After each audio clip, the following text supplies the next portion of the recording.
All right, let's jump right into today's explainer. We're looking at a genuinely fascinating case study in self-advocacy. We've all been there when you're dealing with a system or maybe just one specific person that constantly fails you. So how exactly do you take back control of that narrative? I mean, how do you prove someone lost your work when they're staring you in the face, insisting you never turned it in? It's literally one of the most frustrating things ever, right? Whether it's at school or work, watching your hard work just vanish into the void is infuriating. But the student we're talking about today turned that massive frustration into an absolute masterclass. She didn't just complain, she engineered a foolproof trap. So let's set the scene. We've got a 17-year-old high school senior. And look, senior year is already stressful enough, but she had this history teacher who was, well, to put it nicely, wildly disorganized. Chaos was basically the standard operating procedure for this classroom. Papers were always going missing, but our students started noticing a really suspicious pattern. Somehow, it was always her specific assignments that magically got lost in the shuffle. At first, she thought, okay, maybe I'm just having a run of really bad luck. But then she gets hit with this line for the third time. You never turn this in. Imagine hearing that when you know for an absolute fact you did the work and handed it over. Naturally, after strike three, she started getting super suspicious of what was actually going on. So she decides to run a little test and leave absolutely nothing to chance. She physically stays after class and hands an assignment directly into the teacher's hands. Direct, physical transfer. You'd think that solves the problem, right? Nope.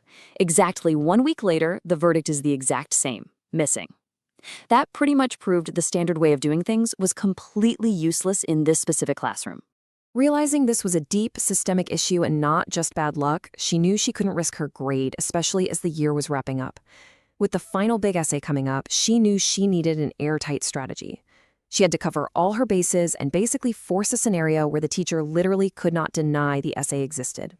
And here is her brilliant, three-pronged distribution plan. She didn't just print one copy of her final big essay. She printed 3 distinct copies. Copy number 1 went straight into the teacher's hands during class. Copy number 2, she stealthily slipped that into the submission tray when the teacher wasn't looking, as a silent backup. And copy number 3, she safely tucked away in her own backpack. She was making absolutely sure at least one physical copy survived the chaos. But having 3 copies was really only half the battle. Here's where she laid an incredibly subtle yet highly strategic trap on the documents themselves. As the student herself put it, here's where it gets petty. And honestly, by petty, I mean absolutely brilliant. She needed to prove premeditation. She had to prove she actually expected the teacher to fail. So on every single copy, she added these microscopic tracking labels right at the bottom of the very last page. Just tiny, almost invisible notes reading copy 1 of 3, copy 2 of 3, and copy 3 of 3. It's a literal paper trail.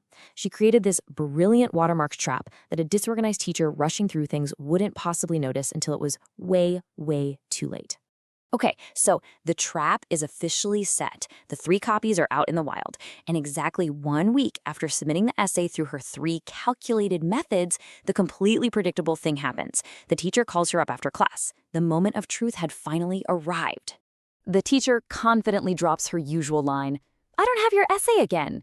She had absolutely no idea. She had just walked right into a perfectly laid trap. The teacher totally thought she held all the power here, just relying on her authority to say the work didn't exist. But man, was this student ready. This is the exact moment the student seizes total control of the narrative. Instead of getting defensive or panicking, which most of us probably would do, she just delivers this simple, devastating response. Which copy did you lose? It is such a brilliant psychological flip. It instantly shows the teacher that the student is holding cards she can't even see, totally shattering her default excuse. So the teacher is standing there looking completely confused, and the student makes her move. She casually pulls that 3rd copy, her safety copy, right out of her bag. She points directly to that tiny, almost invisible note at the bottom and methodically explains the whole multi-copy strategy. She straight up told her she submitted multiple copies precisely because this losing thing kept happening. Confronted with undeniable physical proof of her own incompetence and the student's hypercompetence, really, the teacher's excuses completely collapsed. all the bluster just vanished.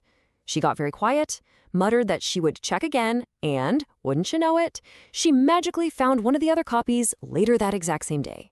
The system worked flawlessly. The immediate payoff for this little tactical operation, the student secured full credit for her final big essay. Boom. No further arguments, no late penalties, zero disputes. Her meticulous planning and that brilliant tiny tracking text paid off instantly, protecting her hard work from the classroom chaos. But the long-term result? Even better. As she noted in the source, and somehow, none of my assignments were ever lost again. By proving she could utterly out-organize the disorganization, she established a boundary of absolute accountability for the rest of the year. The teacher knew for a fact she could never pull the missing card with this student again. Which leaves us with an incredibly empowering takeaway, right? We obviously can't always control the environments we're in or the organization levels of the people managing us, but it really makes you think. Next time you face recurring incompetence, what